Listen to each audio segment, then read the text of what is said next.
दोस्तों चलिए लगाते हैं धनिया यानी कोरिएंडर, वो भी बिल्कुल नए तरीके से। हेलो फ्रेंड्स, मैं खुशबू स्वागत करती हूँ आप सभी का आपके अपने ही चैनल हैप्पी सीडलिंग्स में। आपने मेरे गार्डन में देखा ही होगा कि मैं बहुत सी बेकार पड़ी चीज़ों का इस्तेमाल अपने गार्डन में करती हूँ पौधे लगाने के लिए। जैसे कि यहाँ पर आप देख सकते हैं कि ये है पानी की टंकी, बहुत बड़ी है और इसमें हमने कई तरह के लीफी वेजिटेबल्स ग्रो किए हैं और हमने इसमें चुकंदर लगाया है, अभी अब टमाटर भी लगाया हमने इसमें। और आप देख सकते हैं कि बहुत ही बढ़िया तरीके से सभी हमारे जो वेजिटेबल्स हैं ग्रो कर रहे हैं। और हमने यहाँ से पालक भी हार्वेस्ट कर लिया है और धनिया भी हम हार्वेस्ट करते रहते हैं और मेथी भी हमने हार्वेस्ट कर लिया है और उसकी जगह पे हमने लगाया है टमाटर। यहाँ पर है पीवीसी पाइप वाला कंटेनर जिसमें हमने कैलेंडुला के फ्लावर्स लगाए हैं और इसमें हम धनिया भी ग्रो करते हैं, पर इस साल हमने सिर्फ फ्लावर्स ही लगाए हैं अभी तक। तो ये देखिए कितने बढ़िया तरीके से ये भी ग्रो हो रहे हैं, कितनी अच्छी ब्लूमिंग हो रही है इनमें। तो इस पाइप कंटेनर की वीडियो ऑलरेडी मैंने चैनल पर डाल रखा है, आप चाहें तो देख सकते हैं।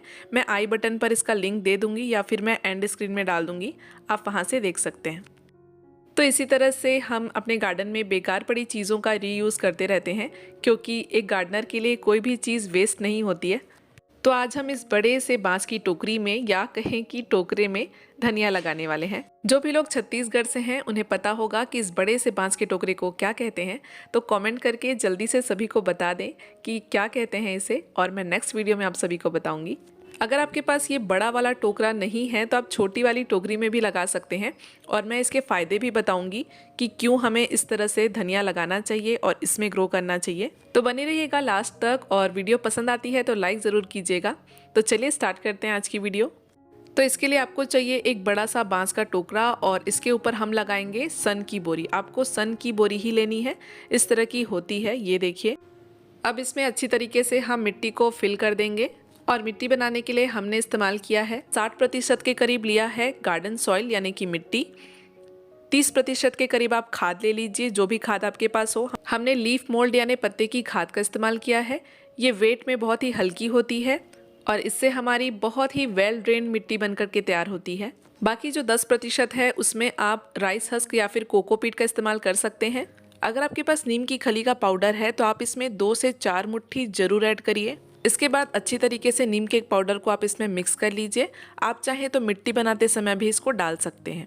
इसके बाद हमने लिया है ये धनिए के सीड्स। तो ये जो है लोकल धनिए के सीड्स हैं, इसे हमने गांव से मंगवाया है। अगर आपके पास ये वाले नहीं हैं तो आप हाइब्रिड वाले सीड्स भी ले सकते हैं जो सीड शॉप्स में मिल जाते हैं।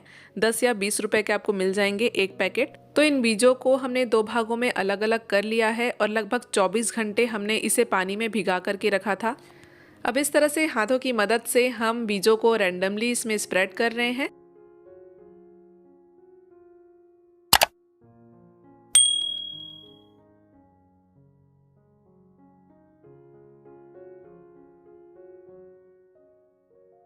अब बीजों को बहुत अच्छी तरह से इसमें छिड़कने के बाद हम इसमें आधा इंच से 1 इंच के करीब मिट्टी डाल देंगे।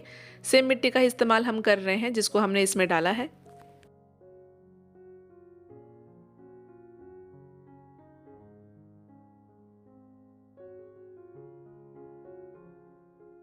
बहुत ज़्यादा अंदर तक बीजों को नहीं दबाना है। अब इस तरह से स्प्रेयर की मदद से हम अच्छी तरह से इसमें वाटरिंग कर देंगे। धनिया के बीजों को जर्मिनेट होने में 1 हफ्ते से 3 हफ्ते का समय लग जाता है। तो जब तक इसमें स्प्राउट्स नहीं निकल आते आपको इसी तरह से मॉइस्चर मेंटेन करके रखना है। दिन में आपको 1 से 2 बार, जितनी बार भी आपको वाटरिंग करनी पड़े आपको करनी है और इसमें नमी बनाए रखना है। मिट्टी अगर पूरी तरह से ड्राई हो जाती है तो सीड्स के जर्मिनेशन में प्रॉब्लम आती है। अब इसे हमें फुल सनलाइट में रखना है, शेड में रखने की ज़रूरत नहीं है। अब जितने भी धनिया के सीड्स ऊपर की तरफ हमें दिखाई दे रहे हैं उन सभी को हमें सेम पॉटिंग मिक्सचर से कवर कर देना है।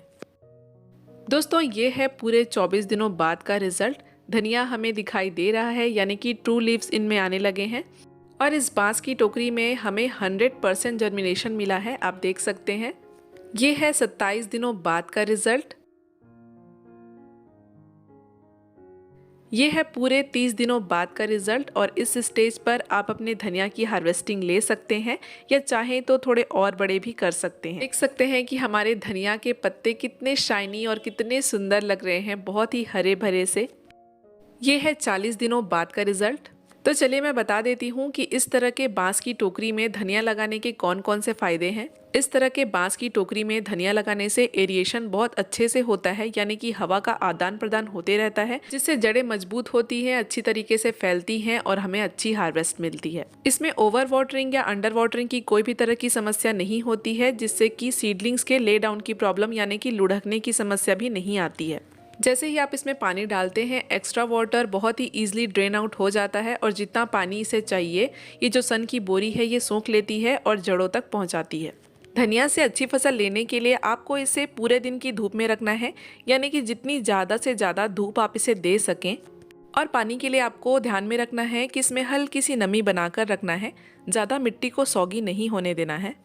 दोस्तों, इस तरह के टोकरे में आप सिर्फ धनिया ही नहीं, मेथी, पालक, चने की भाजी कुछ भी ग्रो कर सकते हैं। हमने इसमें चने की भाजी भी लगाई हुई थी और बहुत ही बढ़िया रिजल्ट्स हमें मिले थे। दोस्तों, धनिया सभी के घरों में बहुत ज़्यादा उपयोग में आती है और घर के धनिया की तो बात ही कुछ और है। छत पर बागवानी करते हैं तो जगह की बहुत ज़्यादा समस्या होती है, तो आप भी इस तरह से अपना किचन गार्डन तैयार कर सकते हैं और अपने किचन की थोड़ी बहुत रिक्वायरमेंट पूरी कर सकते हैं। तो इस तरह से आप भी अपने घर पर ही बिल्कुल ऑर्गेनिक और फ्रेश धनिया ग्रो कर सकते हैं। तो आई होप आज की वीडियो आप सभी को पसंद आई हो। अगर पसंद आती है तो एक लाइक ज़रूर करें। अगर अभी तक मेरे चैनल को सब्सक्राइब नहीं किया है तो सब्सक्राइब भी कर सकते हैं। ओके फ्रेंड्स, मिलते हैं नेक्स्ट वीडियो में। तब तक के लिए स्वस्थ रहिए, मस्त रहिए, गार्डनिंग में व्यस्त रहिए। बाय।